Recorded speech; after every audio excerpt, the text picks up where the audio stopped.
Энэ контентыг хийж байх үед надад нэг зүйл маш тодорхой харагдсан.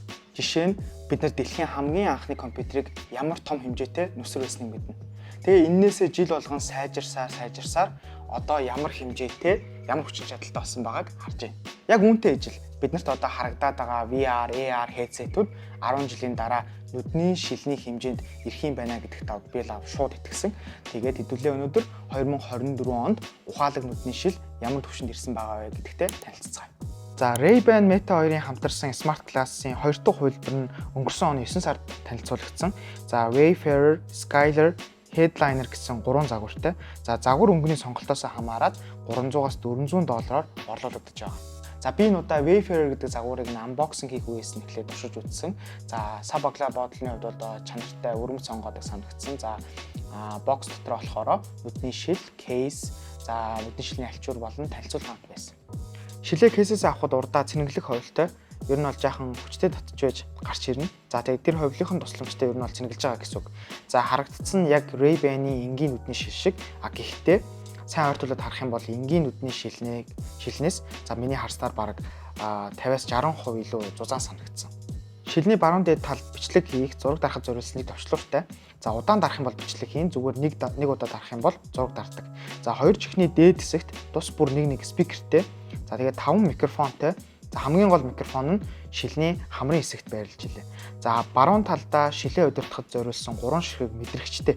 Эдгээр мэдрэгчээ ашиглаад за дуу чангалах, багасгах, зогсоох гэх мэт үйлдэлүүдийг хийдэг. Кейсний энгийн Ray-Ban-ийн нүдний шилэг бол илүү завхарлаг. За тэгээд яг AirPods шиг холболт хийх үе юм уу, эсвэл цэнэглэх үед хасдаг урдаа нэг гэрэлтэй, тэгээд хойноо нэг товчлууртай. Кейсний энгийн Ray-Ban-ийн нүдний шилний кейсийг бодох юм бол илүү завхарлаг. За тэгээд яг AirPods шиг нөгөө нэг урдаа холболт хийх юм уу, цэнэглэх үед юу хасдаг нэг гэрэлтэй. Тэгээ хойноо болохоор нэг бас товчлууртай.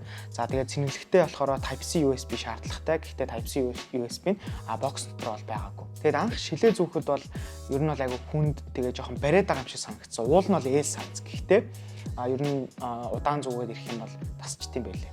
Тэгэхээр дизайны хувьд гэх юм бол ер нь нэг юм байна. Харин хэрэглээний хувьд Meta Vive гэдэг аппаа татаж бүх холболтоо хийн. За phone, message app тэгээ фотос, сошиал хаягууд бол холбоно. За учрыг нь олохын тулд бараг 20 минут хэрэг болно. Тэгээд холболтоо хийчих юм бол бүх зүйлээ ашиглахад амархан.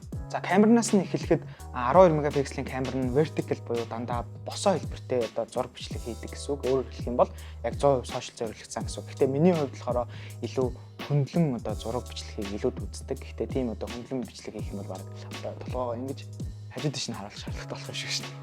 Зураг бичлэгийн чанарын хувьд гэх юм бол яг нүдний шил гэхэд бол асуудалгүй сайн байсан. Видеоных нь stabilizer нь бас маш их таалагдсан. За ялангуяа над чиг байнга дугуй ундаг, хөдөлгөөнтэй хүнд их тохиромжтой. 32 GB-ийн сторэжтэй. За энэ нь болохоор 30 секундын 100-аас дээш бичлэг, за 500-аас дээш зураг багтана гэсэн үг. За тэгээд дарсан зураг бичлэгээ Facebook, Instagram-д оруулах юм бол тусдаа дээрээ Made with Ray-Ban Meta гэсэн тэмдэглэгээтэй орж байгаа. Кул бас тий.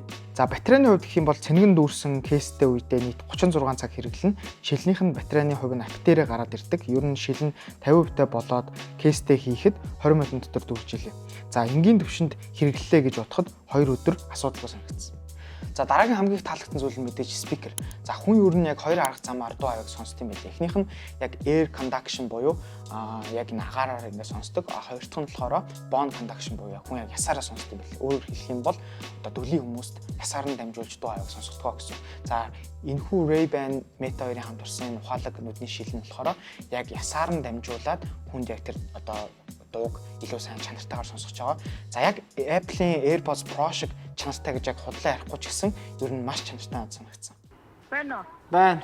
За ямар сонсогдож байна миний хоолой? Зүгээр л яасан. Амар сайн тод сонсогдож байна уу? Тий. Би ухаалаг нүдний шилнээс тань руу залгаж байгаа байхгүй юу? Нүдний шилээрээ ярьж байгаа. Нөө ямар сони тийм үү? Таныг амар олон хүмүүс сонсож байгаа шүү за. За. Миний дуу тэгээ хэрэг ойлгомжтой сонсогдож байна. Зүгээр. Янз бүрийн царга марга байна уу? Хол мол юм шиг байгаа юм шиг сонсогдож байна уу? Үгүй зүгээр яг л ярьж байгаа юм шиг яг л усаар хэлдэг. За окей. Volume-ыг нь 50% байлгахад эргэн тойрны хүмүүс яг миний юу сонсож байгааг мэдэхгүй. Гэхдээ би харин тэдний яг юу ярьж байгааг сонсох төвшөнд бол байсан. Харин 100% ботл чангалаад үзэх юм бол яг бүр яг хажуу зогсож байгаа хүнд миний дуу сонсогдно. Тэр хүний харин ярьж байгааг би сонсоход хүндрэлтэй нөхцлөөр нь бүрдэж ирсэн. За тэгээд IPX4 түвшний усны хамгаалттай. За энэ нь яг юу гэсэн үг вэ гэх юм бол ус цацах ч юм уу те эсвэл дасгал хийх үеийн хөлрөлт за баг зэргийн шиврээ бороотой үед бол уснаас хамгаална гэсэн. За тэгээд энэ шийдлийн хамгийн гол хэсэг нь бол Meta AI. За тэгээд шилээ зүүж байхдаа одоо Hey Meta гэдээ бүх зүйлийг асууж болно. За Hey Meta, call my mom, take a picture, go live on my Instagram, where I am те ер нь цаашлаад одоо миний урд юу харагдаж байна, энэ урд байгаа материалуудаар ямар хоол хийж болох уу гэдээ ер нь хүссэн төвчний асуулт асууж болно. Бараг удахгүй өөдөөс нэг хүн одоо хүссэн гадаад хэлээрээ ярихад орчуулж өгөх үйц төвшөнд ирэх баха гэж бодож байна. Амжигтай. Тэгээд төгсгөлд нь хэлэхэд энэ бол ирээдүй. За энэ дээр дараагийн 10 жилд AR, VR технологи нэмэгдээд ороод ирэх юм бол бүр тесрэлт болно. За энийг ч гэсэн ер нь дэлхийн том технологийн компаниуд хараад аль нэг рүү хөрөнгө оруулалт хийгээ явж байгаа. Жишээ нь одоо Apple одоо VR, AR-ын чиглэл рүү Apple Vision Pro гэдэг хөрөнгө оруулалт хийсэн явж байна. За Snapchat, Smart Glass руу ч юм уу тий. За хамгийн гол нь Meta яг хоёулмөр нь хөрөнгө оруулалт хийсэн байгаа даа. Meta Quest тэгээд Meta Ray-Ban Smart Glass. Энэ хоёрын яг нэг нь тесрэлт авч ирнэ. Эсвэл яг хоёулаа яг хоёр хар нүх нийлж илүү том хар нүх үүсгдэг шиг галзуу өөрчлөлт авч ирэх байх гэж бодож байна. За төгсгөлд нь хэлэхэд хэрв танд Meta Ray-Ban-ы хамтарсан ухаалагшил таалагдсан бол захиалах боломжтой мэдээллийг нь description хэсэгт оруулчихъя. Тэгээд энэ хүртэл надтай хамт байсан баярлалаа. Дараагийн контентоор уулзцгаая.